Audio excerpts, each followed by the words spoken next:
Olá, chegamos à semana 9 do nosso curso de aprendizado de máquina e nessa semana eu vou falar para vocês sobre o tópico de aprendizado não supervisionado. Serão duas aulas, na primeira eu vou falar um pouco sobre redução de dimensionalidade com foco em uma técnica chamada Principal Component Analysis, PCA, e na segunda aula eu vou falar para vocês sobre algoritmos de agrupamento.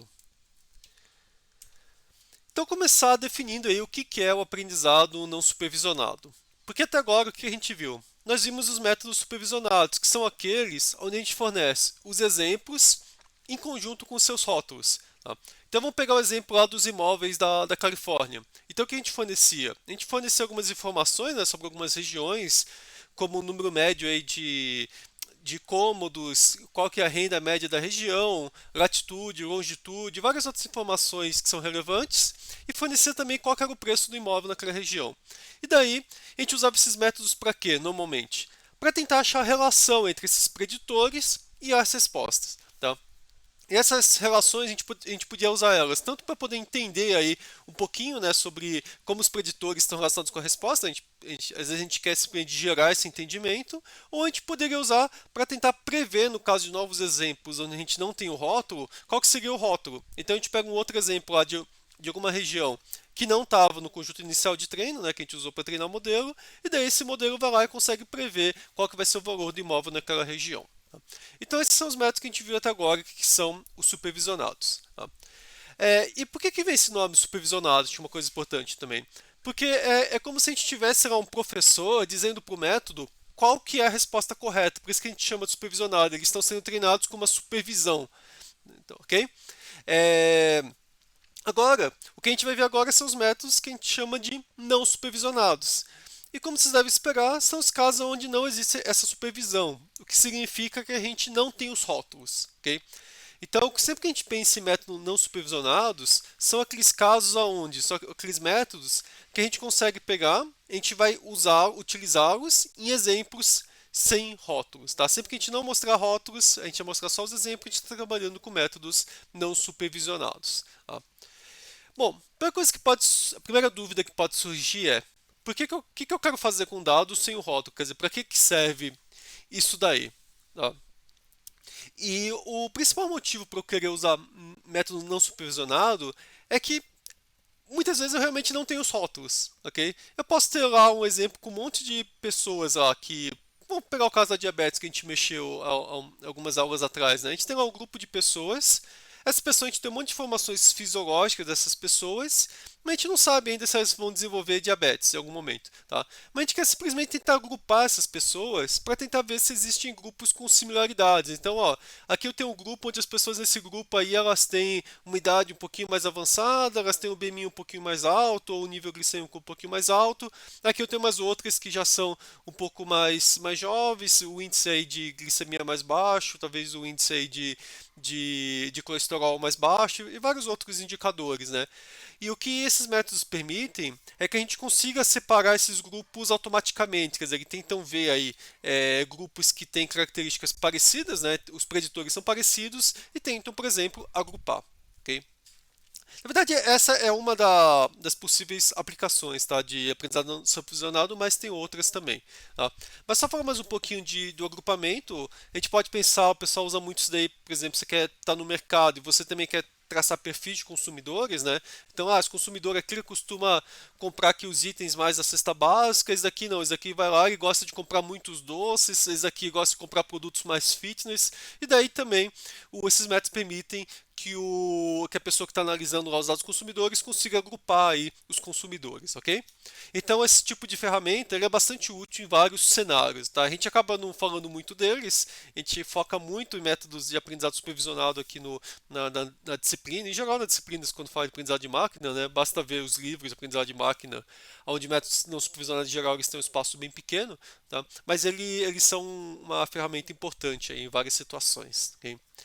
É, e no aprendizado supervisionado, e só antes de falar daqui dos tipos, essa figura aqui mostra um pouquinho, tá, sobre a diferença entre eles. Então, aprendizado não supervisionado aqui, eu tenho aqui os conjuntos com rótulos, né, por exemplo, azul e vermelho, e eu quero tentar achar uma maneira de classificá-los. Então, eu acho uma linha que separa as classes, ok?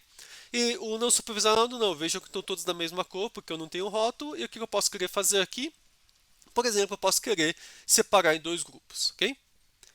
É, mas agora voltando às técnicas, então tem vários tipos de técnicas aí que a gente chama de aprendizado não supervisionado, tá?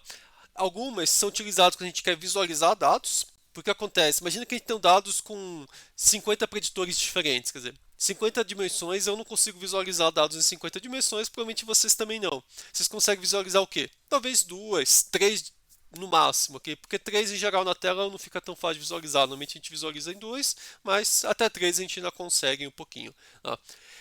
E daí nesse caso, o que esses métodos fazem? Eles tentam pegar e fazer uma projeção aí desses dados em um espaço de uma dimensão menor que a gente consegue visualizar. Essa seria uma possível aplicação, ok? Uma segunda é relacionada também à visualização, né? Que é a redução de dimensionalidade. Quer dizer, que eu falei, quando você quer visualizar, você precisa reduzir os seus dados de 50 dimensões, por exemplo, para duas ou três. Tá? Essa é uma aplicação. Mas redução de dimensionalidade não é apenas para visualizar dados, mas a gente também pode usar a redução de dimensionalidade para poder fazer classificação depois, poder fazer regressão. Tá? A gente vai ver um pouquinho disso daí. Porque quando a gente quer pegar, por exemplo, a gente quer usar um método para fazer uma regressão com 50 dimensões, se você tiver poucos dados, em geral isso não é uma boa ideia, porque você acaba fazendo o que a gente chama do overfitting, né? Você está fazendo um sobreajuste do modelo em cima daqueles poucos dados que você tem, tá? Porque se você tem muitas dimensões, só pegar a regressão linear, você tem um coeficiente para cada regressão. Então, se tem 50 dimensões, você vai ter 50 coeficientes, na verdade 51, né, com o beta zero, né? Então, você tem muito mais coeficiente para você ajustar, e se você tem poucos dados, você acaba fazendo um ajuste aí muito específico para aqueles exemplos, né? Então, a gente tem o overfitting que eu já falei bastante aí para vocês. Então, você tem poucos dados, normalmente é importante diminuir a dimensão. Ah. E um terceiro caso importante, que eu acho que eu falei para vocês, né, por exemplo, inicial que eu dei, foi esse da descoberta de subgrupos, por exemplo, entre pessoas aí que possam ter risco de diabetes ou entre consumidores aí no mercado. Tá? Então, o que a gente vai ver na aula de hoje, a gente vai ver um pouquinho dessas duas técnicas aqui, de visualização dos dados e redução da dimensionalidade, e na próxima aula a gente vai falar um pouquinho sobre algoritmos de agrupamento. E antes de falar dos métodos, eu quero aprofundar um pouquinho mais a questão do problema da alta dimensionalidade, tá? Quer dizer, por que é ruim ter alta dimensionalidade? Então, assim, o problema de você ter muitas dimensões é que o tamanho do espaço aí de busca, o tamanho do seu domínio, né, ele cresce exponencialmente com o número de dimensões. Então, pensando no caso mais simples possível, tá? No caso binário, cada preditor pode ter dois valores, 0 ou 1. Tá? Nesse caso, o tamanho do espaço ele vai ser o quê? Ele vai ser 2 elevado a p. Porque assim, se eu tiver uma dimensão, eu vou ter que valores 0 ou 1. Se eu tiver duas dimensões, eu posso ter valores 0 ou 1 nas duas dimensões. São 4 casos. Com três dimensões são 8, né? Porque eu posso ter valores 0 ou 1 nas três dimensões. Aqui, 4 dimensões, 16. Se eu continuar, vai 32, 64, 128 e assim por diante. Ele cresce rapidamente, ok? Mas isso no binário, tá? Porque se fosse no caso real, você vê que aqui você já tem um número infinito, né? Mas, sei lá, vamos dizer que o computador ele não tem valores infinitos, tá? Mas você pode ter aqui, sei lá, 1000 valores diferentes. Se você passar para duas dimensões, você vai passar para 1 milhão de valores, para aqui 1 bilhão, quer dizer. Então, assim, o número de possíveis valores aí, quando você aumenta a dimensão, ele cresce muito rápido, ok?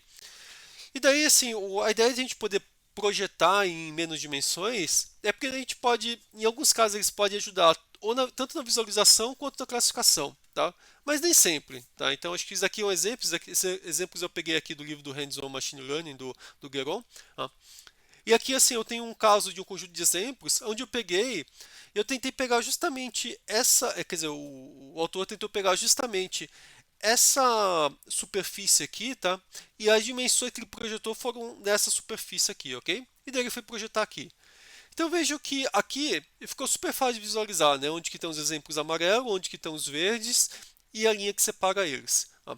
E se eu for olhar aqui, vocês vão ver até que acontece isso, né? O verde começa aqui bem estreito, ele vai ficando largando até que no final ele domina aqui o plano inteiro, tá? Que estão indo daqui para cá. Tá? E o amarelo ao contrário, ok? Então isso aqui é um caso que ajudou bastante. Mas vamos pegar esse segundo caso aqui e vamos fazer a mesma projeção. O que acontece nesse caso aqui, né? Bom, aqui a divisão era fácil, né? Eu podia traçar aqui uma linha vertical, eu já conseguiria dividir aqui, tá? Aqui eu já não consigo dividir com algo tão simples assim, tá? Talvez assim, sei lá, se for pensar numa árvore, né, se tivesse com uma árvore aqui com algumas divisões eu também iria conseguir separar, mas eu não iria conseguir separar isso aqui com modelo linear, enquanto aqui eu iria conseguir. Okay? Então, assim, tudo depende do caso dos dados, pode ser que eles me ajudem ou não na visualização, quando eu diminuo essas dimensões. Okay? E mesmo quando eles ajudam, nem todas as projeções são boas, tá? Então esse aqui é um outro exemplo, tá? Que eu também tenho esse meu caso aqui. E eu vou fazer essa projeção aqui em duas dimensões de dois modos diferentes. Em um caso eu vou seguir aqui a minha curva, que daí eu caio nessa projeção. Tá? Então se eu quisesse fazer aqui uma regressão, essa projeção é excelente, né? Ia me dar uma regressão perfeita aqui, ok?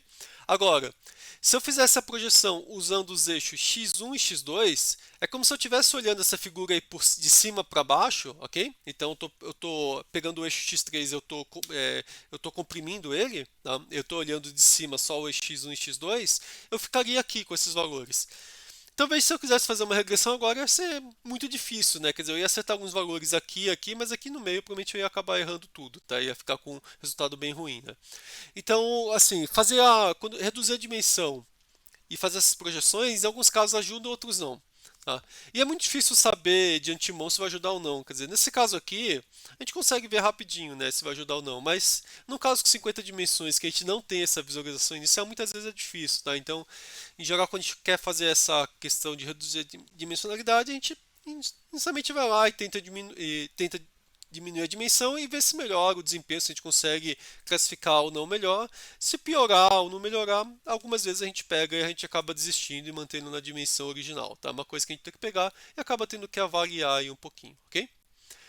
Mas normalmente assim, se você tiver muitas dimensões e poucos dados, em geral é uma boa ideia. Tá? Se tiver muitas dimensões e muitos dados, daí nem sempre, tá? A gente tem que pegar, a gente precisa avaliar, ok? Chegamos agora no PCA, que é a primeira técnica aí que eu vou falar para vocês de aprendizado não supervisionado. O objetivo do PCA, tá, é encontrar o mapeamento aí dos seus dados originais para um outro espaço que eu vou chamar de espaço Z, tá, composto por componentes ortogonais. Tá? Componentes ortogonais é que nem no espaço euclidiano, né? Você tem o x e o y, eles estão 90 graus um do outro, eles são ortogonais, ok? Então, quando eu estou no PCA, eu estou pegando esses dados, estou mapeando para um outro espaço, tá? De componentes que também são ortogonais, ok? Só que nesse novo espaço, o que eu quero fazer? Eu quero maximizar a variância na direção de cada uma dessas componentes. Então, esse aqui mostra bem um exemplo. Tá? Esses aqui são meus dados que eu estaria no espaço original, ok? Os dados, por exemplo, x e o y. E esses daqui são meus componentes do PCA. Tá? Então, inicialmente estava em duas dimensões, eu continuo em duas dimensões. Só que veja que a minha primeira componente ela está justamente na direção que maximiza a variância dos meus dados. Quer dizer, se eu pegar todos os meus dados aqui e projetar nessa única dimensão que está aqui, ó, na direção aqui dessa meu primeiro componente, eu vou ter a maior variância possível entre os dados. Eles vão estar o mais espalhados possíveis, ok? Essa é a minha primeira componente. Tá? Mas daí eu posso ter mais componentes, eu não preciso ter só uma, eu posso ter uma segunda. E a segunda componente ela precisa ser ortogonal à primeira. Então, no caso das dimensões, só tem uma possibilidade, né? Ela só pode vir para cá. Tá? Se eu tivesse em três dimensões, eu teria infinitas possibilidades. Que eu estou aqui com o meu eixo aqui original, né? Minha direção aqui. E a segunda componente ela poderia dar toda a volta aqui nessa rotação, ok? Mas aqui em duas dimensões eu só tenho uma direção possível para a segunda componente, que ela estaria meio que maximizando a minha variância que não foi explicada pela primeira componente, porque a primeira componente pega a variância só nessa direção, e a segunda componente pega a variância na direção perpendicular à primeira componente. Okay? Então essa é a ideia do meu PCA. Tá? E daí eu posso pensar, bom, como que eu acho essas direções? Então, primeira coisa, eu tenho que ver como que eu faço o mapeamento entre espaços. Tá? Então, eu tenho aqui meu espaço original, né? Tem meus valores aqui, x1, x2, x3, ok? Que é o meu exemplo aqui, né? E as suas várias componentes. E eu tenho aqui o meu Z1, que é o local para onde eu quero mapear aí o meu exemplo. Agora, essa minha componente 1, né, ela vai ter várias direções, né, porque se eu pegar aqui, por exemplo, ela tem uma contribuição de cada uma das minhas direções aqui, ok? E daí para eu poder achar essa minha componente 1, tá? O que eu vou fazer, né? Eu tenho que pensar aqui o seguinte, ó, para essa minha componente 1, eu estou pegando um pouco de contribuição desse meu eixo x e um pouco de contribuição do meu eixo y. Como que eu faço esse mapeamento? Eu faço o seguinte, para cada um das minhas direções originais aqui do meu espaço, né, de origem, eu vou ter um coeficiente que eu vou multiplicar por cada uma dessas direções originais, tá? Então, para a direção, por exemplo, inicial que eu tinha aqui, x1, o que eu vou fazer? Eu vou multiplicar por coeficiente φ1. Para a direção x2 original, φ21. E assim por diante. Aqui eu tinha só duas dimensões no meu espaço original, mas se eu tivesse o espaço original aí com p dimensões, eu iria ter um coeficiente para cada uma dessas dimensões, ok? Mas agora vamos lá que tem um monte de índice aqui e começa a ficar um pouquinho confuso, né? Então, ó, eu estou olhando aqui para a minha componente 1, ok? E só que daí assim, para eu achar o valor na componente 1, eu estou achando esse valor para cada um dos exemplos, quer dizer, para cada bolinha dessas daqui, né? Cada exemplo desse, eu estou achando qual que é a projeção dessa bolinha na minha componente 1. Okay? Então esse i aqui seria qual exemplo que eu estou. Então no meu exemplo i na direção 1, é isso que eu estou vendo. Tá? E daí eu tenho esse meu coeficiente aqui que vai dizer como que eu projeto o valor da primeira dimensão aí do exemplo, por exemplo, vou supor que é igual a 1, do primeiro exemplo, na direção da primeira componente. Tá? Então é isso que ele está me dizendo, é que esse meu φ1, φ21, tá? O φ21 aqui está dizendo, ó, como que eu projeto a minha segunda dimensão do meu espaço de origem, né, meu espaço x, na primeira componente do espaço z. Tá? Então acho que seria uma maneira de você ver, ok? E o x e 2 ele está dizendo, ó, o valor x o valor aqui no espaço original x, né, na dimensão 2, para o exemplo i, ele é esse, então eu multiplico aqui. Tá? Então veja que para cada um dos meus exemplos i, eu vou fazer o quê? Eu vou pegar os valores em cada uma das direções do meu espaço de origem e vou multiplicar por esse coeficiente. Então eu estou mapeando esse valor aqui nessa minha direção aqui e estou mapeando esse meu valor aqui nessa direção aqui. Se eu tivesse com 3 dimensões, ia começar a fazer isso para cada uma das dimensões, ok? E eu faço isso para cada um dos meus pontos aqui no meu espaço de origem. Agora a gente vai pensar o seguinte, bom, ok, eu tenho esse mapeamento, mas como eu acho esse mapeamento? Como que eu acho essa minha matriz? Esse meu φ é uma matriz, né? Tem duas dimensões. Como que eu acho essa minha matriz φ aí para fazer um mapeamento? Tá? De modo que eu maximize a variância. Tá? Então é isso que eu vou fazer aqui. Eu vou maximizar a minha variância e como que eu maximizo a variância? Lembre que a minha variância, tá? Ela é dada pelo quê? Pelo valor de cada ponto menos a minha média aqui, ok? Nesse caso, quando a gente está aplicando o PCA, a gente está pensando só na variância, então a gente pode ignorar a média. Tá? Então, se eu fizesse aqui o valor da minha variância, seria o quê? O meu valor x, né, x e j, menos o valor x médio. Tá? Eu estou ignorando o valor x médio, porque eu só estou pegando a variância, sobra o quê? X e j. Então, isso daqui é a minha variância que eu tô tendo aqui, ok? E daí, o que eu estou fazendo aqui, na verdade, para achar a variância, cada um dos meus valores, né, quando eu estiver projetando, ele não vai ser o x e j original, mas ele vai ser o quê? O x e j projetado no meu espaço do PCA. Então, quando eu estou fazendo esses meus φ aqui pelo x, eu estou projetando o meu x no espaço z do PCA e estou vendo qual que é a variância nesse espaço z do meu PCA. Tá? E a minha variância vai ser dado por isso daqui. Tá, ok? E daí eu faço essa somatória aqui, né? Eu estou fazendo ela sobre todas as dimensões que eu tenho, né? Então, lembrando que o P aqui é meu número de dimensões, tá? Então, eu faço isso para todas as dimensões. Então, isso daqui é como se fosse esse valor aqui de cima, né? Eu estou pegando a minha variância desse meu vetor aqui, ok? E daí eu faço isso para todos os meus exemplos, tá? Então, eu tenho aqui N exemplos, eu faço isso para todos os exemplos. Eu quero maximizar essa minha variância, tá? A única coisa que eu tenho que colocar aqui uma restrição de que a soma desses meus coeficientes ela é 1, essa soma aqui dos coeficientes ao quadrado. Por que eu tenho que fazer isso?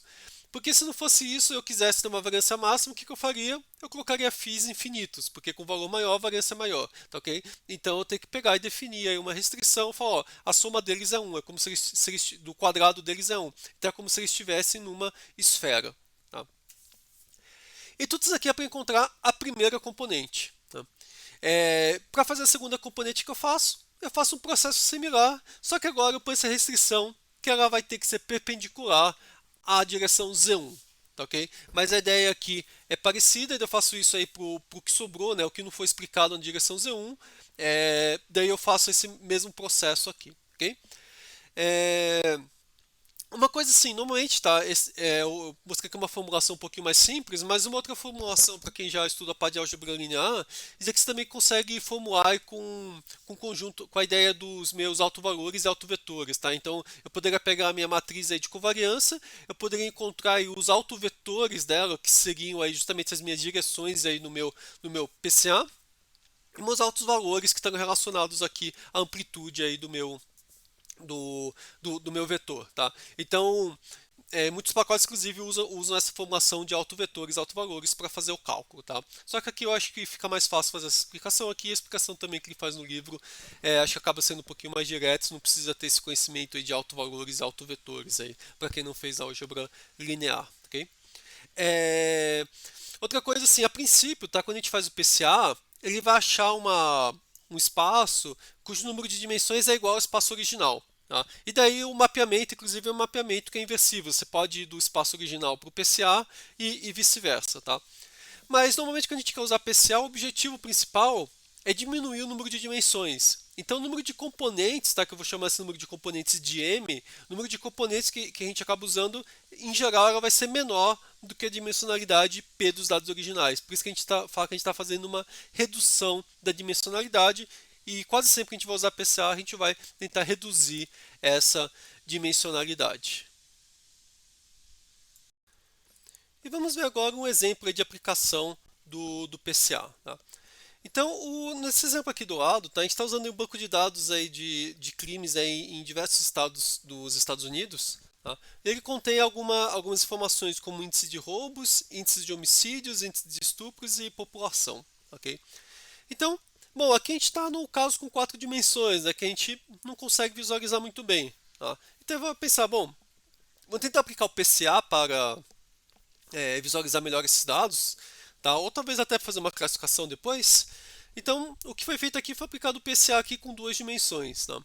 E depois de aplicar o PCA, esses daqui foram os coeficientes que apareceram. Tá? Esses coeficientes aqui são justamente esses coeficientes aqui que a gente está multiplicando pelos valores. Então, esse coeficiente aqui multiplicado pelo número de assaltos, esse aqui pelo número de roubos, o outro multiplicado pela população e assim por diante. Tá? Então, na minha primeira componente, o foco aqui ficaram nos crimes, né? Assassinatos, roubos e estupros. Enquanto a população tem aqui uma importância, mas é menor.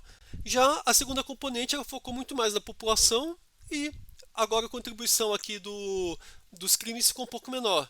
E aqui seria a visualização da minha primeira componente e da segunda. Então aqui na direita a gente vê as populações onde o número aqui de crimes ele é maior, ok? E aqui na esquerda a gente vê as regiões onde o número de crimes tende a ser menor. Né? E mais que acima a gente acaba vendo um foco na população maior e aqui embaixo em estados com a população menor. Tá?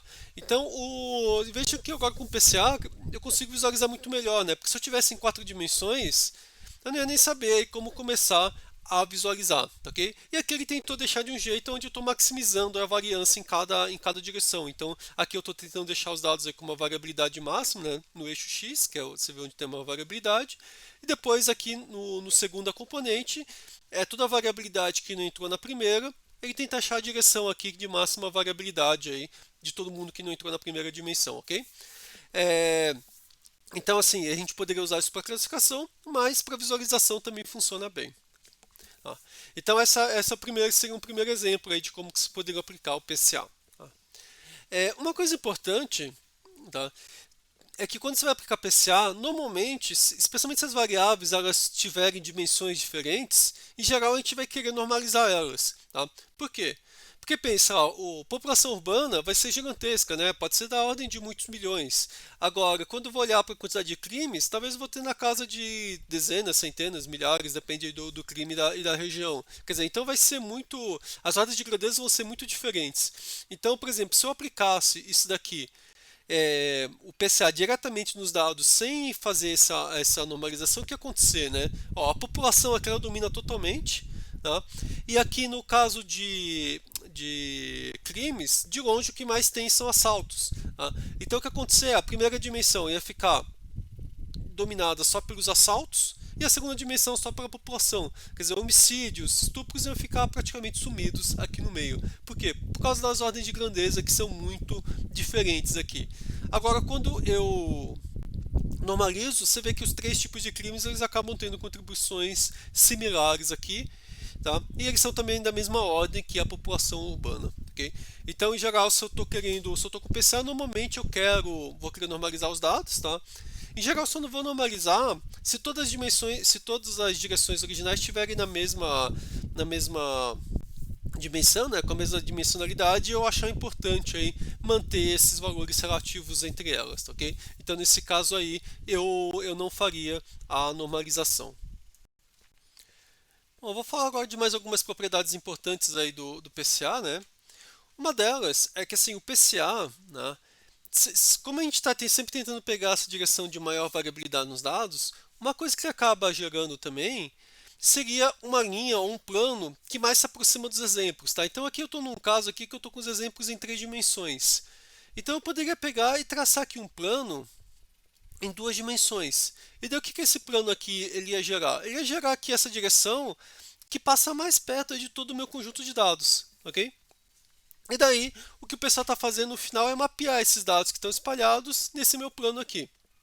Tá? Então, se eu quiser achar o melhor mapeamento euclidiano aí, com m dimensões para os dados, tá? O PCA ele vai me dar justamente esse meu mapeamento. Tá, okay? Então é isso que ele acaba fornecendo aqui pra gente, tá? Então veja que esse é um caso aqui onde o PCA funcionou muito bem, separou muito bem aqui os meus dados, tá? Mas obviamente isso aqui é um exemplo bonito, em geral ele não vai ficar assim tão bonito quanto esse, mas aqui ele serve para ilustrar o que está acontecendo, ok?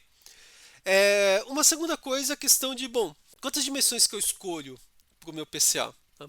Então o que acontece é o seguinte, em geral, a primeira dimensão vai ser de longe a que mais vai explicar a variância. Ela vai pegar, o máximo da variância vai ser a primeira dimensão. Depois, quando chegar a segunda dimensão, ele já vai explicar menos a variância. Por quê? Por exemplo, digamos que a primeira dimensão aqui ela explicou 60% da variância. Só sobrou 40% da variância para todas as outras dimensões explicarem. E daí aqui, quando eu pego aqui a minha segunda componente, no exemplo aqui, ele já vai explicar só 20% da variância, porque a primeira já explicou 60%. Quando eu pegar a terceira componente, ele vai explicar o quê? Mais 10%. A quarta componente mais, sei lá, 5%. Então vejam que à medida que eu vou pegando mais componentes, a contribuição que eu vou tendo dessas componentes vai diminuindo cada vez mais. Tá? Então se eu tivesse nesse caso aqui, eu poderia pensar, bom, talvez a primeira e a segunda componente vale a pena pegar, talvez a terceira já não, né? Porque está explicando só 10% da variância e a quarta menos ainda. Tá? Então eu poderia pegar só as duas primeiras. Ou se eu quisesse ter uma precisão um pouquinho maior, explicar mais variância, eu poderia pegar as três primeiras. Tá? Então essa aqui é uma maneira de eu pegar e eu conseguir escolher aí o meu número de dimensões. Tá? E aqui na direita é o cumulativo, tá? Então 0,6, aqui 0,6 mais 0,2, né? Não é exatamente 0,6 e 0,2, que são um pouquinho maiores, né? Então aqui deu 0,80 e pouquinho, depois aqui 0,90 e com 4 chegou aqui em 100%, ok? Porque aqui eu tenho todos, que eu estou supondo provavelmente que meu espaço original tinha 4 dimensões. Tá? Então eu poderia justamente aqui, ó, parar na segunda componente, ou talvez ir para a terceira. Tá? Possivelmente a quarta já não valeria a pena. Ok? Mas uma coisa assim, que a gente tem que ver é que, ao contrário, tá, do caso da regressão, né, ou da classificação, que eu tenho meus rótulos, eu consigo saber aonde que eu minimizo aí o meu erro de validação. Aqui eu não tenho erro, né, porque eu não tenho rótulo. Então no final é simplesmente pensar, bom, o quanto que eu quero explicar na minha variância nos meus dados. E daí eu posso pegar e eu posso pensar, bom, 80% da variância é o suficiente, eu paro aqui. Você fala, não, eu quero explicar mais, eu quero explicar 90%, eu paro aqui, tá? Ou alguém poderia ficar contente com 60%, ok? Então, aqui, assim, você não tem um critério objetivo, claro, né? Para você parar, você acaba tendo que escolher aí, em algum momento, que você acha que já está explicando o suficiente da variância. Bom, mas agora, continuando aqui na parte de visualização, tá? Mas terminando a parte do PCA, né? Existem outras técnicas também para visualização, né? Então, o PCA a gente viu que ele acaba funcionando bem para visualização em algumas situações, mas tem outras técnicas que podem funcionar melhor que o PCA dependendo do seu tipo de dados. Tá? Então, três exemplos que eu estou colocando aqui são o Multidimensional Scaling, MDS, o ISOMAP, e esse T-Distributed Stochastic Enable Embedding. Ele tá, bom, eu vou explicar isso daqui a pouquinho, ok? Então, assim, o MDS, tá? O que, que ele faz para poder fazer esse mapeamento? Ele faz o seguinte: ele pega e constrói uma matriz contendo a distância de todos os pares de valores que estão aqui, tá? Dos meus pontos originais. E daí o que ele faz? Ele tenta achar um mapeamento aqui para um espaço aí de uma dimensionalidade menor, por exemplo, duas dimensões, como a gente usa para visualização, mas de modo que as distâncias da matriz são preservadas o máximo possível. Tá? Então vejam que aqui, ó, os pretos eles estão próximos um do outro, então aqui eles mantêm próximos, ok? Então todo mundo que, à medida que você vai seguindo aqui, ele também vai seguindo aqui a espiral, por quê? Porque os pontos que estão próximos continuam próximos. Mas veja que ele manteve o formato da espiral, porque esses vermelhos aqui também estão próximos dos amarelos. Então ele deixa aqui os amarelos próximos aqui do vermelho, e eles deixam aqui os laranjas próximos do preto, tá? Porque eles estavam próximos do espaço original, tá? Então veja que acabou conseguindo um mapeamento bem interessante, né, dos dados, porque ele ainda consegue manter aqui o formato do espiral, consegue manter aqui quem está próximo aqui tanto dentro da espiral, como também a distância entre camadas da espiral, tá? Então ele acaba fazendo esse mapeamento aqui, ok? Então esse seria o meu MDS, então o foco aqui é manter essa distância euclidiana que eu tinha aí no começo. Tá? Um segundo tipo aí de técnica para visualização é o que a gente chama de isomap. Tá? O isomap ele não vai mais olhar para a distância euclidiana, o que ele vai fazer vai ser o seguinte, ele vai criar um grafo onde cada um dos elementos aqui se conecta com seus vizinhos mais próximos. Tá? E aí você tem que definir quantos são os vizinhos mais próximos.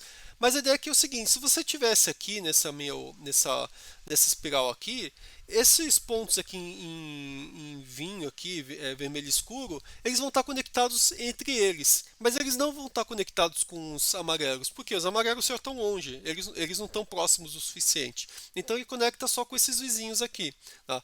Agora, se eu for pegar e for fazer um mapeamento em duas dimensões, o que eu quero? Eu quero que esses pontos aqui em vermelho escuro eles fiquem próximos um do outro, mas eles vão estar bem longe do amarelo. Tá? Porque para chegar no amarelo, eles precisam dar toda essa volta aqui, porque cada um só está conectado com seus vizinhos. E o mapeamento que ele acha é esse. Quer dizer, então, especialmente se a gente for pegar aqui a primeira dimensão do mapeamento, né, ó, ele está vindo daqui até e dando toda a volta aqui aqui na minha espiral, né, indo do vermelho escuro, vermelho claro, laranja e amarelo, tá seguindo aqui nessa dimensão. Tá? Porque esses pontos pretos estão longe aqui desses amarelos, desses laranja, quando eu olho só para o grafo. Ok? Mas por outro lado, os pretos estão perto um do outro, então eles ficam aqui nessa minha direção. Tá? Então ele acaba, se o objetivo aqui fosse, se eu quisesse, por exemplo, fazer uma regressão, esse isomap aqui seria perfeito, né? Porque daí eu pego e iria conseguir justamente pegar essa minha regressão nessa situação específica, ok? Então você vê que a visualização gerada pelo meu MDS e pelo meu isomap, elas são totalmente diferentes uma da outra. Já o meu TNSE, né, TSNE, desculpa, ele já faz uma outra abordagem bem diferente. Tá? O que ele faz é o seguinte, ele pega todos os pares de exemplos, pega a distância, e isso vai se transformar numa probabilidade de eles estarem próximos. Okay? E daí ele vai tentar achar uma distribuição de probabilidade aqui nesse meu espaço em duas dimensões, onde você está maximizando a probabilidade de pontos que estão próximos ficarem vizinhos, tá? E diminuindo ao máximo a probabilidade de pontos que estão distantes virarem vizinhos. Então ele tenta aqui meio fazer, colocar os pontos que estão próximos aqui no espaço original perto um do outro, os pontos que estão distantes o mais longe possível. Tá? E é isso que ele faz aqui, ó. Os pontos pretos aqui eles estão bem pertinho, vermelho escuro estão bem perto um do outro. E daí depois eles estão mais perto de quem? Aqui, do amarelo. Então o amarelo está até mais perto deles. Agora, esses laranja aqui, eles ficam bem longe, eles estão aqui, ó, bem longe aqui dos vermelhos. E já bem longe aqui do vermelho escuro. Já o vermelho claro, ele está mais ou menos aqui, que ele está mais ou menos mais próximo aqui do vermelho escuro do que o laranja, mas não está tão próximo quanto o amarelo. Tá? Então você acaba tendo essa distribuição aí de valores. Tá? Então no final assim, quer dizer, qual que é o melhor mapeamento? Na verdade não tem, né? Às vezes quando você quer mapear o dado, a gente acaba trabalhando com as várias possibilidades aí para ver qual que fica melhor, a não ser que a gente tenha realmente um conhecimento de domínio muito bom. Se a gente sabe exatamente como os pontos estão organizados, tudo, a gente pega e a gente pode definir qual que é a melhor técnica para aplicar, tá? Mas em geral, assim, quando a gente quer aplicar essa técnica é justamente porque a gente não sabe como estão organizados os dados, tá? Então, nessa situação, o melhor é pegar e tentar aplicar as técnicas aí, tá? E vocês vão ver que se vocês tentarem aplicar cada uma das técnicas no mesmo conjunto de dados, eles podem dar resultados bem diferentes um do outro, ok?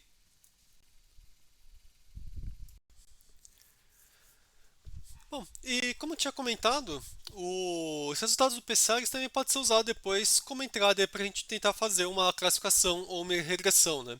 Então, uma combinação bastante comum aí de uso de PCA com a regressão é quando eu pego o dado do PCA e uso direto na regressão linear, tá? A gente chama isso daí de Principal Component Regression, tá? Então isso aqui tem, assim, a ideia é simples, tá? É só você vai lá, pega seus dados originais, aplica o PCA, pega lá as primeiras componentes do PCA e aplica a regressão linear. Basicamente é isso, o seu principal componente regression, ok?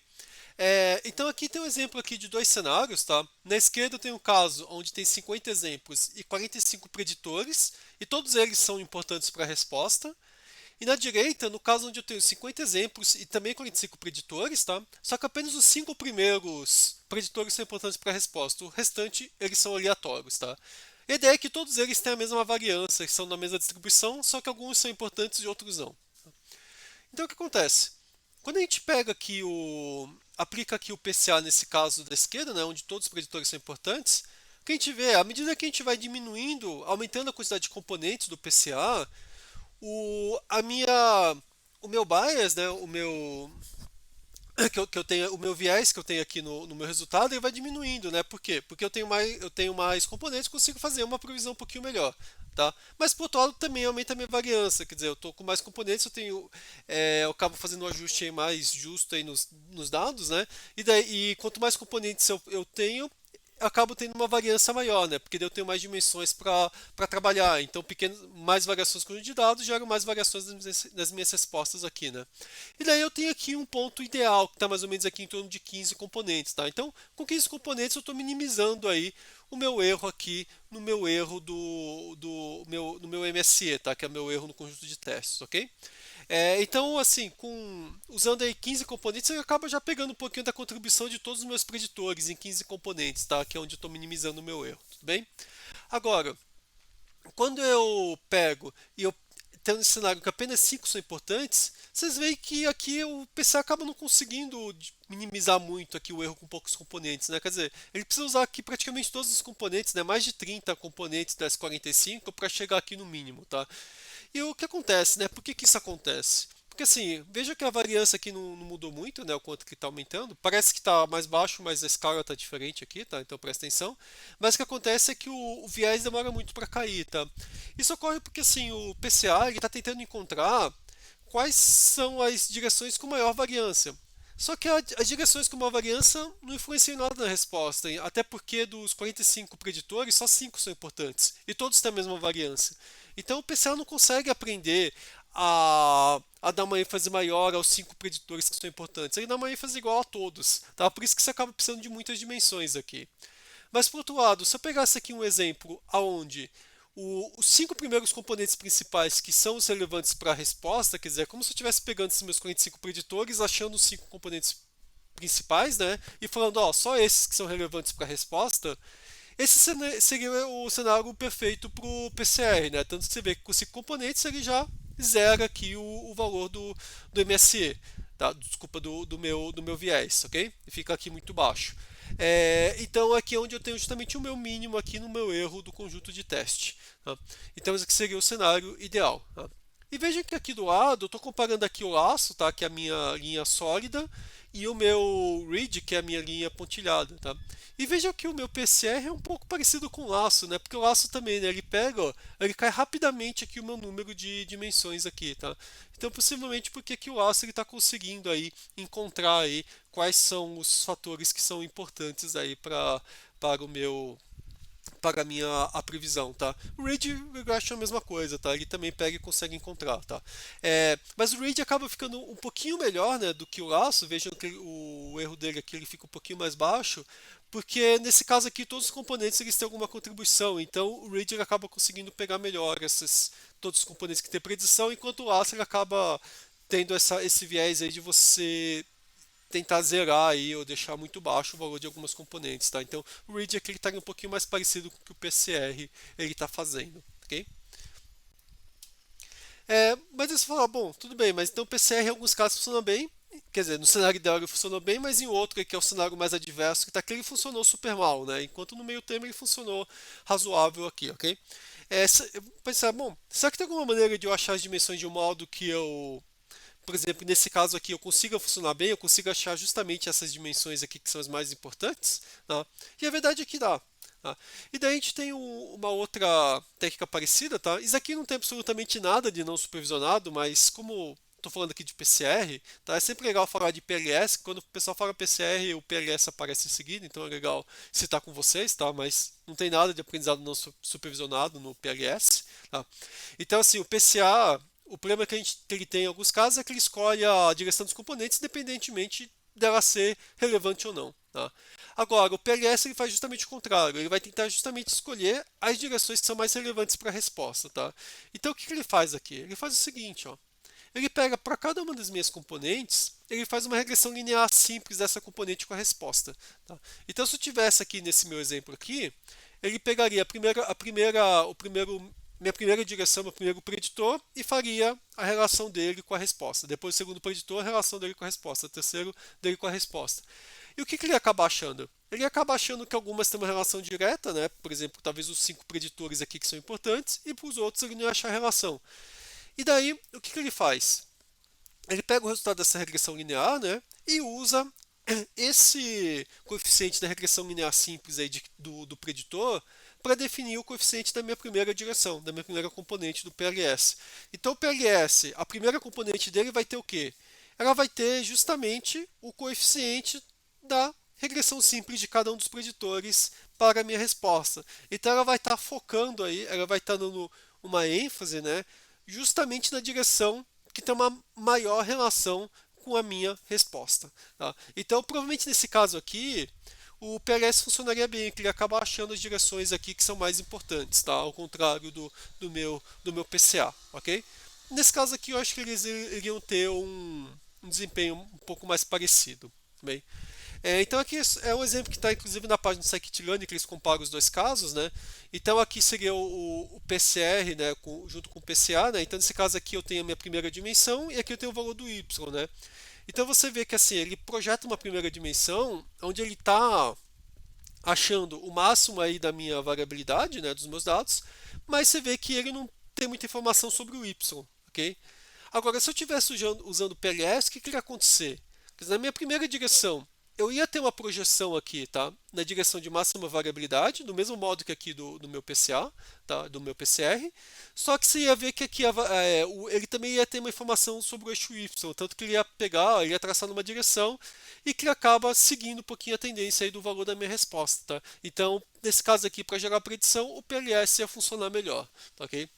É claro que assim, olhando aqui você pode falar, o PLS é sempre melhor, mas na verdade não, tá? Em caso prático é difícil saber, muitas vezes o PLS o desempenho é parecido ou até pior, tá? Tudo depende da situação. Quer dizer, em geral, se a variância dos dados de entrada estiver de algum modo ligado com a resposta, provavelmente o PCA vai funcionar tão bem quanto ou até melhor, tá? Então tudo depende aí da situação e no final das contas, assim, quando os dados são simples, a gente consegue olhar e saber às vezes o que é melhor, tá? Mas quando são dados complicados, normalmente a gente acaba testando algumas técnicas diferentes aí para ver aí qual consegue capturar melhor aí as primeiras componentes aí dos dados, ok?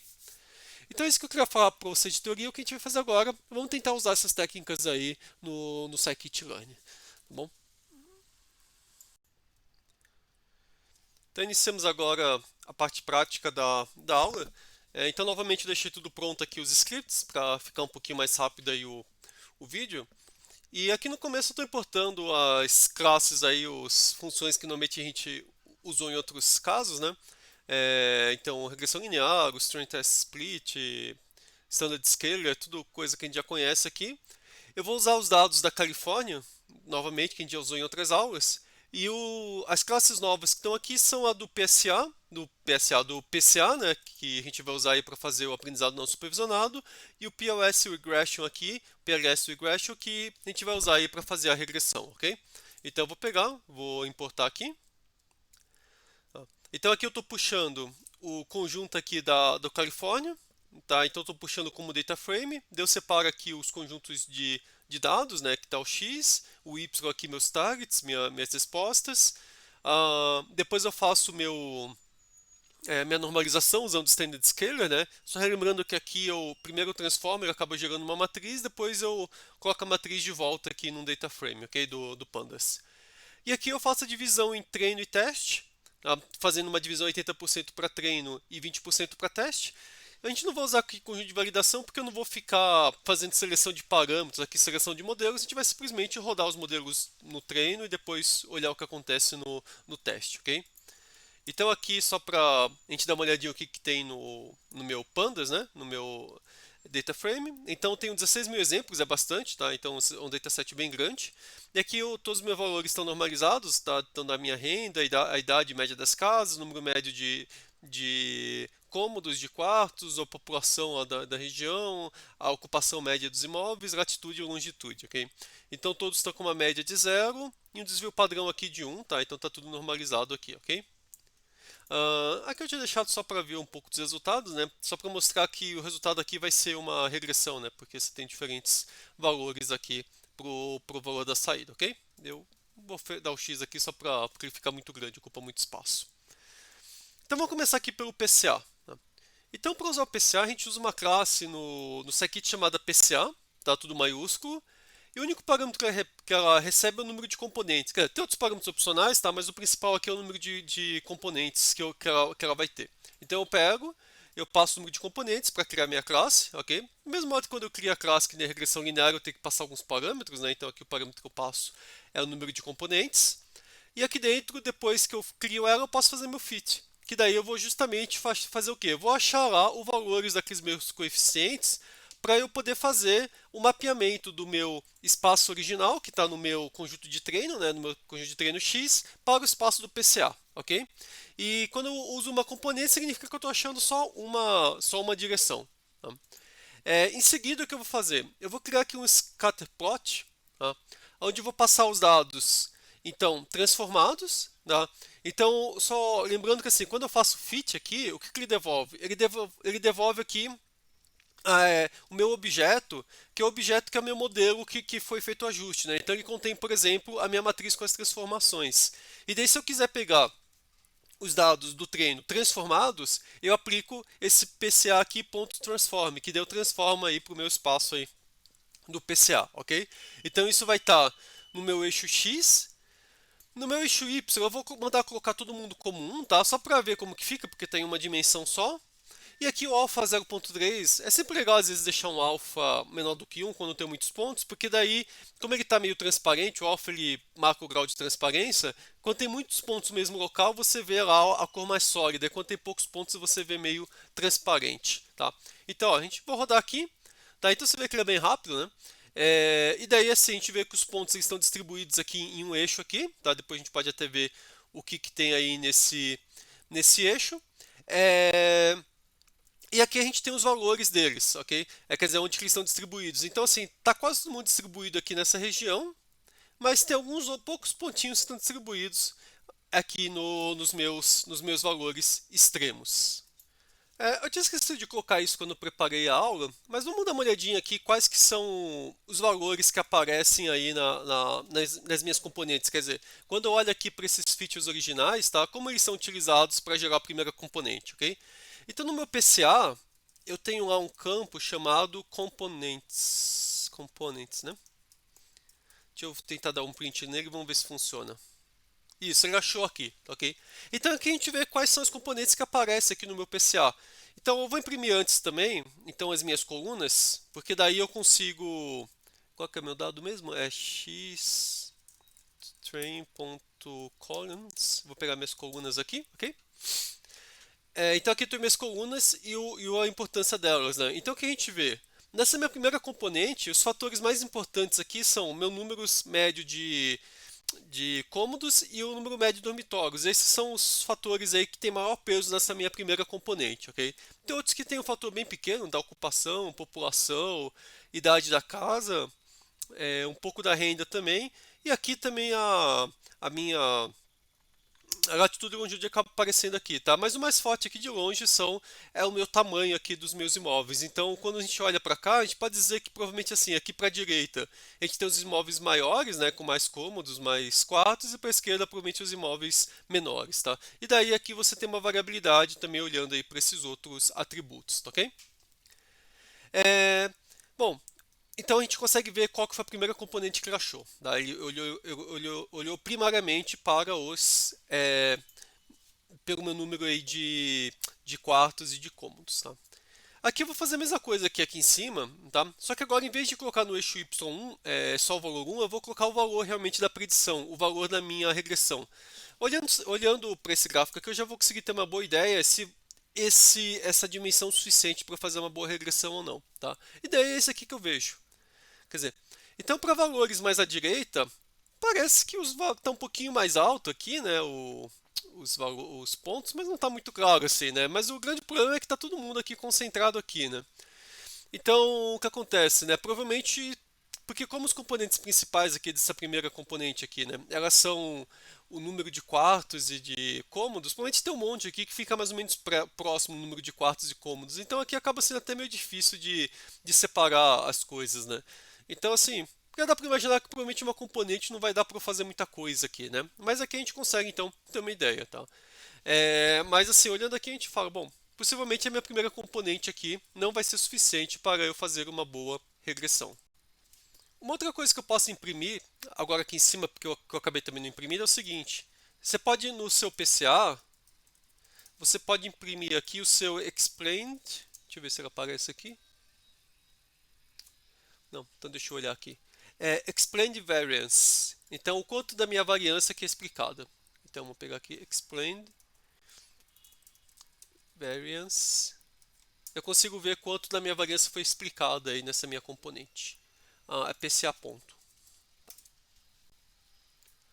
Então, a gente vê que ele explicou 2, só que é 2%, é isso?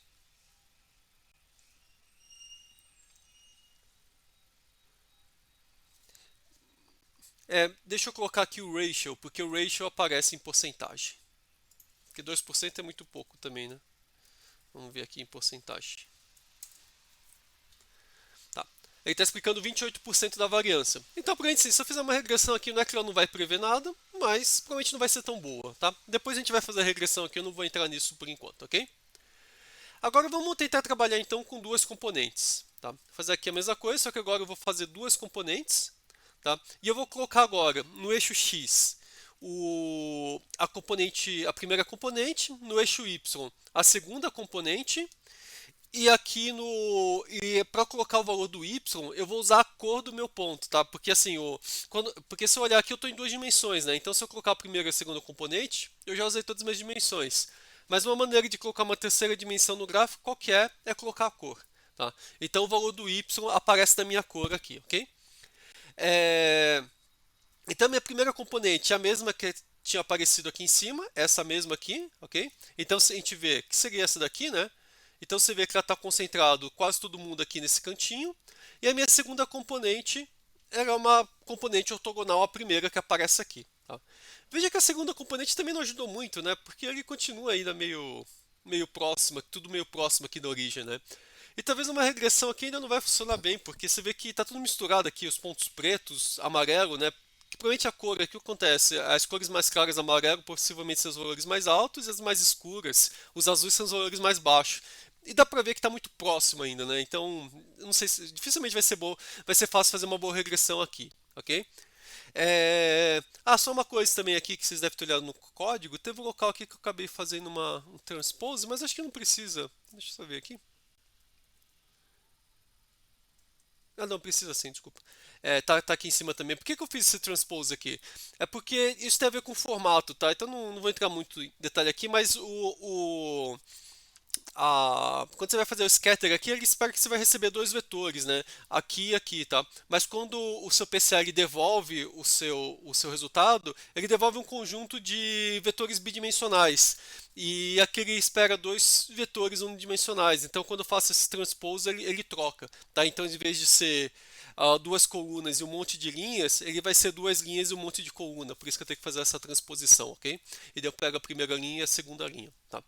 É, Bom, então aqui eu pego e eu tenho aqui então essa minha visualização, tá ok?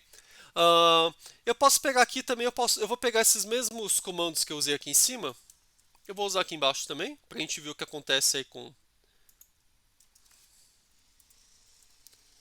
a minha predição, né? Então agora, vamos ver. Então, assim, os componentes agora está melhor, né? Porque assim, a primeira componente explica 28% da variância, a segunda 25%. Então, eu já estou explicando mais de 50% da variância, então já está melhorando, ok? E aqui estão meus componentes. Então, na primeira direção, o componente mais importante foram o número aqui, o tamanho dos imóveis, né? Número de quartos e cômodos. Na segunda direção, ó, veja que o mais importante foi a localização, tá? Então a gente pensa o seguinte, ó, essa primeira direção aqui, ela contém principalmente o tamanho do meu imóvel e a segunda direção, ele contém principalmente a minha localização, tá? Então é isso que está aparecendo aqui nesses meus gráficos aqui, ok? Então você vê que as duas direções, essas duas componentes, elas pegam informações bastante distintas uma das outras, tá? Aqui possivelmente acho que nem tá tão o problema desse daqui, vamos ver aqui, acho que dá pra gente mudar aqui os limites, tá? Pra gente ir um pouquinho, tentar focar aí no comecinho aí do gráfico. Então deixa eu só colocar aqui o meu limite. Peraí.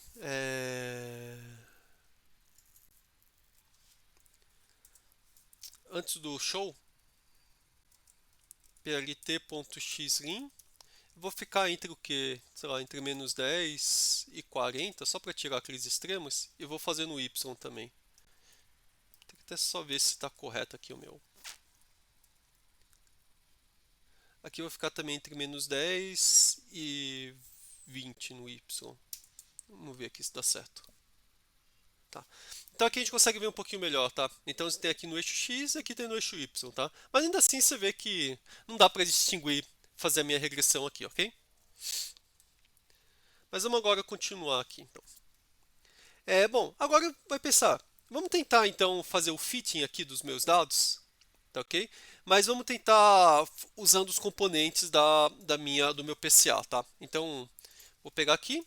Primeiro assim, eu vou fazer o fit com os dados originais, só para a gente ver qual que é o baseline, tá? Então eu estou fazendo uma regressão linear, fazendo o fit com o X-train e o Y-train originais. Estou fazendo predict, estou tentando ver qual que o meu RMSE, né?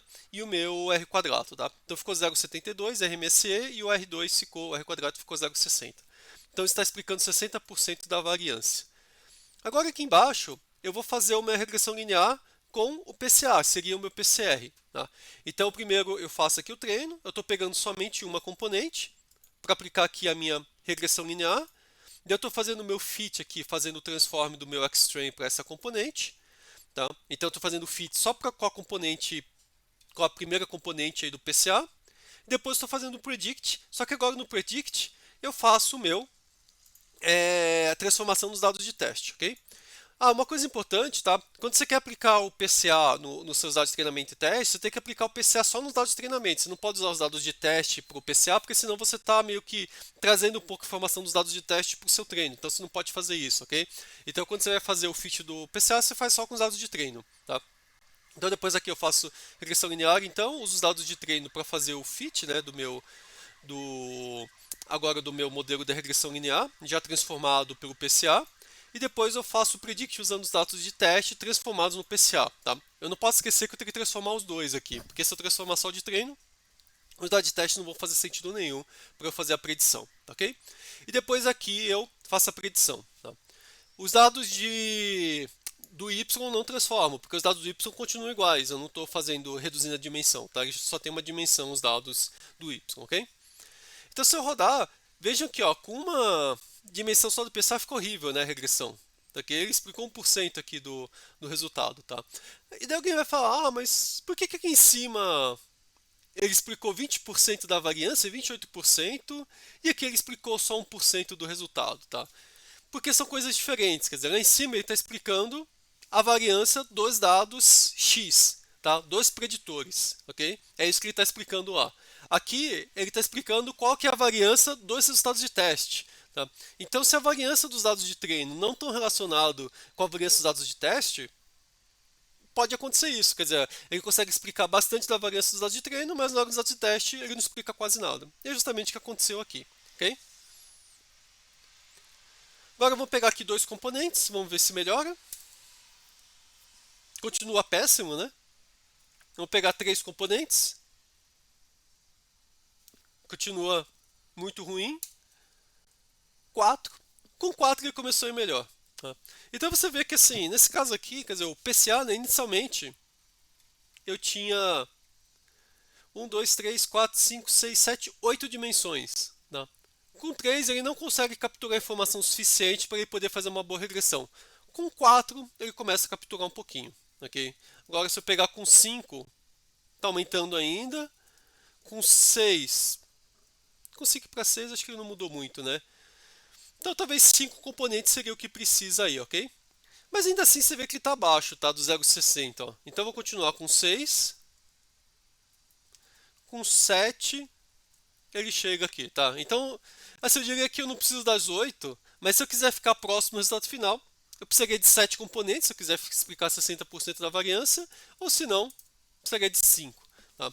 Então, assim, quer dizer, eu diria que esse é o caso aqui, num problema onde eu nem usaria PCA. Eu acho que é melhor usar os dados puros, por quê? Porque o PCA confunde, né? Porque ele começa a gerar umas decisões, umas direções a mais aí. Então, assim, para a predição em si, eu acho que o PCA não vale muito a pena aí para utilizar, ok? Se eu quiser só visualizar, né, tudo bem, talvez eu possa até pensar em usar, tá? Mas esse é um caso aí que a gente tentou e aparentemente não foi tão bem sucedido. Para outros casos aí o PCA ajuda bastante, com poucas dimensões a gente consegue prever bem. Tudo depende aí de cada caso, ok? E aqui embaixo, o que eu estou fazendo aqui, eu estou gerando aqui uma curva para a gente tentar ver quanto que o meu R quadrado melhora para diferentes números de componentes do PCA. Então eu vou de 1 até 8 componentes no PCA, eu faço fit e depois eu uso o cross-validate para tentar verificar aí como que ficou o meu resultado, tá? Na verdade eu não deveria ter feito isso porque eu fiz o fit para todo mundo, tá? Então, só que eu queria usar o cross-validate aqui, tá? Então aqui não é o ideal, tá? Então não recomendado, mas só para aula, ok. Tá. É, mas o que você teria que fazer, você teria que fazer o fit para usando só os dados de treino daquela validação cruzada e depois fazer o teste, né, usando os dados de validação, ok? Mas, ok, na prática isso aqui não vai influenciar muito assim, nos resultados, tá? É, mas de qualquer forma, assim, a gente vê exatamente o que a gente tinha visto lá em cima, quer dizer, no mínimo 4 para você começar a melhorar aqui a sua predição, né? Com 3 ele fica péssimo, com 4 ele começa a aparecer algo interessante e com 7 que ele chega praticamente no máximo, ok? Então é isso que a gente acaba vendo aqui. Tá? Então aqui talvez não seria o ideal, aí, o melhor caso do mundo para usar o PCA. Tá? Bom, mas será que agora no PLS ele funciona bem? Vamos testar então o PLS.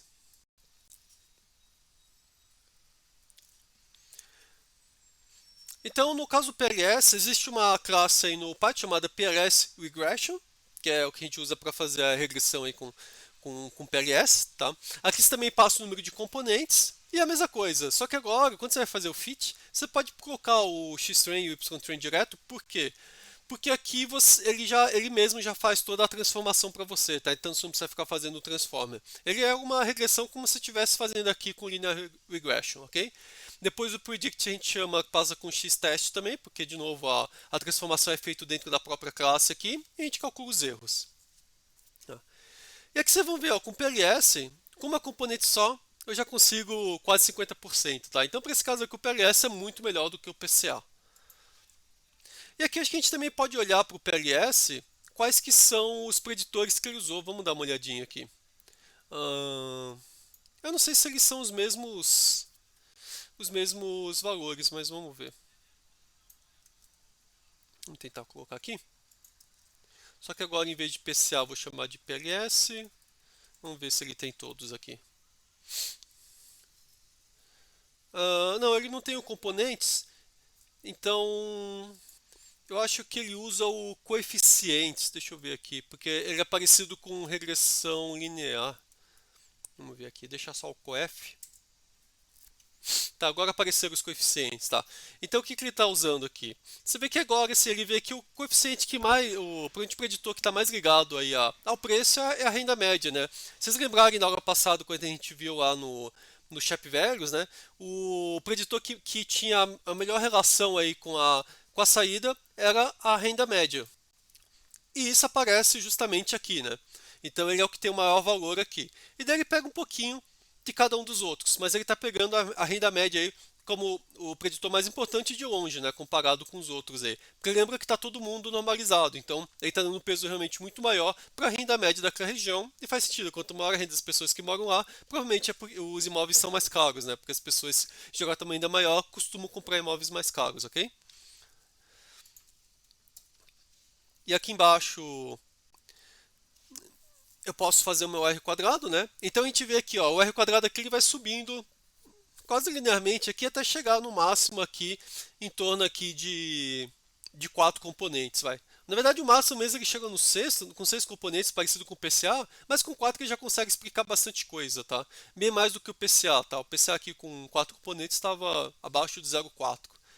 Esse daqui ele está em torno de 0,53, quer dizer, ele está muito maior, tá? Então, 4 componentes eu já consigo explicar bastante. Quer dizer, com uma eu já consigo explicar alguma coisa aí, com duas mais ainda, assim, mas com 4, se eu fosse escolher um valor aqui, eu escolheria 4 componentes, ok? Então, para esse caso aqui, o PLS ele acabou funcionando melhor aí do que os outros casos, tá? Do que o PCA. Não. Esse daqui é só para gerar um scatterplot, só para a gente ver o que acontece.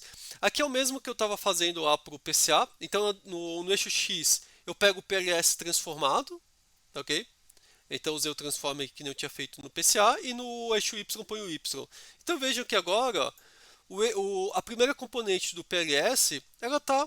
Você tem uma relação com Y, né? Dá para você traçar uma reta aqui para achar uma relação, ok? Não é perfeita, mas comparado aí com o PCA é muito melhor, por isso que ele explica muito mais do resultado. Okay? Eu posso fazer a mesma coisa com 2 dimensões, tá? O mesmo código PCA, só mudei o PCA para o PLS Regression aqui. Okay? E daí com duas você também vê que você consegue ver um pouquinho, né? Porque assim, parece até que está bagunçado aqui, né? Lembrando que a cor aqui é o valor do Y, ok? Mas você vê que indo daqui para cá, ele vai ficando mais amarelo. Então se eu traçar uma reta aqui, eu vou conseguir pegar aí um pouco do valor no meu... Eu vou conseguir fazer uma previsão razoável do valor do meu Y, simplesmente traçando uma reta aqui. Não vai ficar perfeito, mas vai ficar bem razoável, ok? Então por isso que com 2 componentes, ele já explica bastante coisa, ok? Inclusive aqui, ó, se eu pegar e eu colocar com 2 componentes, que é o mesmo que eu fiz lá no gráfico, ok? Você vê que ele explica 52% aí na minha variância, ok? Tá. Então, então aqui a gente viu o PLS, né? Então nesse caso o PLS funciona melhor, tá? Assim, provavelmente para regressão, tá? Eu acho que o PLS em geral vai ser uma boa opção, talvez até melhor que o PCA, tá? Porque ele vai estar algo focando aí na sua, na sua resposta, tá? Mas em geral, se for usar o método, em geral vale a pena testar os dois. É muito fácil trocar um pelo outro, tá? Ok? É só simplesmente ir lá e mudar o nome da função. E finalmente, para terminar aqui essa aula aqui, eu quero falar um pouquinho dos outros métodos que a gente estava vendo de visualização, tá? O primeiro é o MDS. Se for lembrar, o MDS ele faz uma matriz de distâncias no espaço original e daí ele tenta mapear num espaço de dimensionalidade menor, tá? E daí, para fazer esse mapeamento aí, ele tenta, quer dizer, manter essas distâncias originais nesse novo espaço com dimensionalidade menor, tá? Ele tenta fazer isso da melhor maneira possível. Uma coisa que vocês vão ver, ele demora muito, tá? Eu estou usando só os dados de teste aqui. E você vê que ele está demorando um tempão, já está aqui a 30 segundos, provavelmente vai demorar um pouquinho mais, tá? Por que ele demora tanto? Porque ele precisa pegar cada um dos pares de elementos e fazer uma matriz de distância. Então, assim, se eu tivesse feito com todos os dados do X, tá? Na verdade eu tinha tentado fazer e o meu Colab parou falando que acabou a memória, porque imagina, uma matriz de 16.000 por 16.000 vai dar uma matriz gigantesca, tá? Então, nesse caso aqui, eu fiz só com um conjunto de teste, que na verdade são 3.000, mas ainda assim, 3.000 por 3.000 são 9 milhões de elementos, então você vê que ele demora aqui, tá? Ele acho que vai demorar uns minutos, eu vou até dar um pause aqui para a gente continuar daqui a pouquinho. Dar um pausa na gravação, não na execução. Bom, voltando aqui, depois de 9 minutos ele terminou de rodar, tá? Ainda bem que eu dei um pause aqui. Eu vou até deixando rodar os de baixo, porque acho que isso pode ser que eles demorem um pouquinho também. Tá? Então, o que a gente vê aqui no meu MDS, né? Quer dizer, no final ele gastou um tempão, mas não conseguiu fazer uma divisão tão boa assim, né? Talvez porque quando você pega, quer dizer, do mesmo modo que aqui em cima, né? Ele não tinha dado tão bem no PCA, né? Eu acho que talvez não tenham dimensões aí onde ele consiga separar, quer dizer, se não tem uma maneira, os dados das 9 dimensões elas estão tão embaralhados aí que você não consegue em 2 dimensões pegar e mostrar todo mundo, tá? No final acho que é isso que está acontecendo quando a gente mede as instâncias, quer dizer, então, se a gente quisesse usar o MDS para visualizar os dados em 2 dimensões, acho que a gente não foi tão bem sucedido aqui, tá? Tudo bem, a gente poderia explorar mais, tentar algumas outras medidas de distância, talvez fosse melhor, né? Mas aplicando diretamente aqui, o MDS aqui não foi tão promissor, ok? O Isomap aqui também não foi tão bem, né? O Isomap, lembrando que ele tenta fazer o grafo aí dos vizinhos, tá? E depois ele usa esse grafo para projetar em 2 dimensões, tá? Também não está permitindo ver muita coisa aqui. Tá? Agora já o TSNE até que ele conseguiu visualizar um pouquinho melhor, né? Lembrando, o TSNE ele tenta colocar exemplos que estão com próximos aí, que são parecidos, próximos um do outro, exemplos que são mais diferentes, longe um do outro, tá? Então aqui a gente até consegue ver aqui no meio alguns exemplos, né, que estão aqui, né? Que, aparecendo aqui no centro. Lembrando que a minha cor aqui é o valor do meu y de teste, tá ok?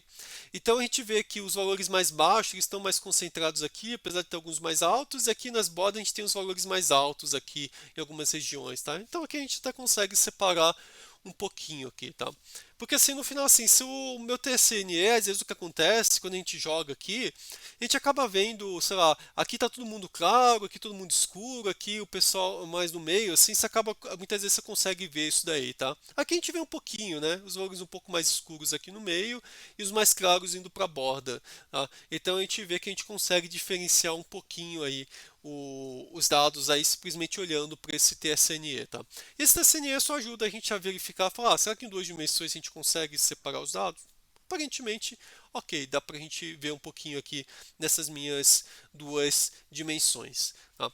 Então, assim, o XDCast não foi o exemplo mais bonito aí, tá, para fazer essas visualizações. O próprio exemplo que eu mostrei na aula, né, que foi o exemplo sintético, estava bem mais bonito, tá? Mas em alguns casos aí essas visualizações ajudam bastante, em outros casos não, tá? Então tudo vai depender aqui da minha situação, tá? E o DSNE principalmente para você visualizar, tá? Em geral essas técnicas aqui, ok? Então, às vezes, você quer gerar uma visualização bonita dos dados para mostrar aí os clusters separados, que você consegue ver os agrupamentos. Ah, aqui tem um tipo de consumidor, aqui tem outro, aqui tem outro. Em geral, essas ferramentas aí, quando é possível fazer essa separação claramente, né, elas fornecem boas visualizações, ok? Então, pelo menos agora vocês sabem como fornecer. E o que dá para fazer é testar elas também em outros exemplos de dados, tá? Não vou testar muito aqui, porque senão também começa a ficar muito longo aqui a aula, tá bom? Então é isso que eu queria mostrar para vocês hoje. Daí na próxima aula eu vou falar para vocês um pouquinho sobre algoritmos de agrupamento, como K-means e os dendogramas, tá ok? Então é isso. Obrigado a todos e um abraço aí.